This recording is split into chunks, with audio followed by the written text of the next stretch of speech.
તો હાલ મહત્વના સમાચાર પર નજર કરીએ, જ્યાં વડાપ્રધાન નરેન્દ્ર મોદી 2 દિવસ ગુજરાતના પ્રવાસે છે કે જ્યાં ભાજપનો ઝંઝાવાતી પ્રચાર કરવામાં આવશે। ત્યારે પ્રધાનમંત્રી નરેન્દ્ર મોદી 2 દિવસ ગુજરાતના પ્રવાસે પીએમ મોદીના ગુજરાત પ્રવાસને લઈને ભાજપ દ્વારા તૈયારીઓ તડામાર કરવામાં આવી અને પીએમ મોદીની સભા પહેલા સાબરકાંઠા ભાજપના ઉમેદવારનો અનોખો પ્રચાર જોવા મળી રહ્યો છે, જ્યાં શોભનાબેન બારૈયા પીએમ નરેન્દ્ર મોદીની સભા પહેલા હળવા મૂડમાં જોવા મળ્યા છે।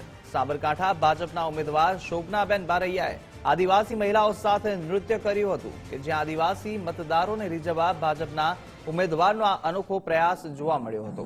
આદિવાસી સમાજ પ્રત્યેનો શોભનાબેન બારૈયાનો પ્રેમ છે તે છલકાયો અને સાથે શોભનાબેન આદિવાસી મહિલાઓ સાથે આદિવાસી નૃત્ય કરતા નજરે પડ્યા હતા।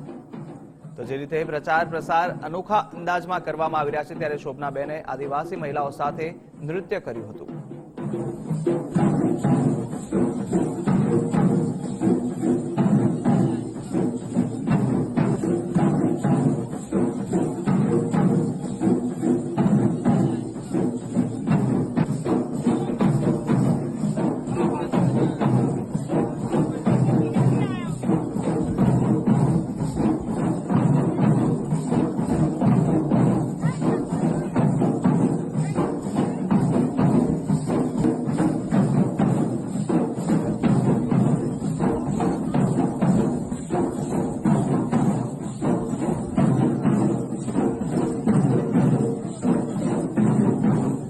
વિગતો સાથે સંવાદદાતા વિપુલ રાણા અરવલ્લીથી જોડાઈ ચૂક્યા છે। વિપુલ, જે રીતે અનોખો પ્રયાસ કરવામાં આવી રહ્યો છે મતદારોને રીઝવવા માટે, શોભનાબેનના જે અનોખા આજે અંદાજ જોવા મળ્યો હતો, હળવા મૂડમાં નૃત્ય કરતા જોવા મળ્યા।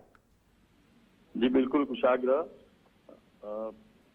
સાબરકાંઠા લોકસભા બેઠકના ઉમેદવાર તરીકે ભાજપ દ્વારા શોભનાબેન બારૈયાને ટિકિટ આપવામાં આવી છે, ત્યારે તેમના પ્રચારમાં આજે વડાપ્રધાન શ્રી નરેન્દ્રભાઈ મોદીની આજે હિંમતનગર ખાતે જાહેર સભા યોજાવાની છે। આ જાહેર સભાની અંદર મોટી સંખ્યામાં જે લોકો છે ત્યાં પહોંચી રહ્યા છે, ત્યારે આદિવાસી સમાજના લોકો પણ આ જાહેર સભાની અંદર વાજતા ગાજતે હાલ પહોંચી રહ્યા છે।